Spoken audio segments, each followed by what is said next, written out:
আসসালামু আলাইকুম বন্ধুরা, আজকে আমার বাড়িতে ট্যাংরা মাছ রান্না হচ্ছে। এখানে দিয়ে দিচ্ছি পেঁয়াজ, কাঁচা লঙ্কা,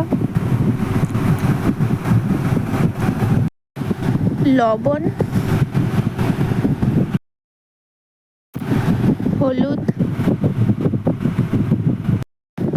শুকনো লঙ্কার গুঁড়ো আর ধনিয়া গুঁড়ো, সর্ষের তেল, দুইটাই দিয়ে মিক্স করব।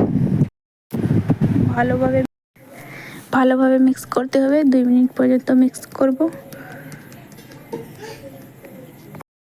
এখন দিয়ে দেব আলু আর টমেটো। দেখতে পাচ্ছেন টমেটো দিয়ে দিছি, এখন আবার মিক্স করব।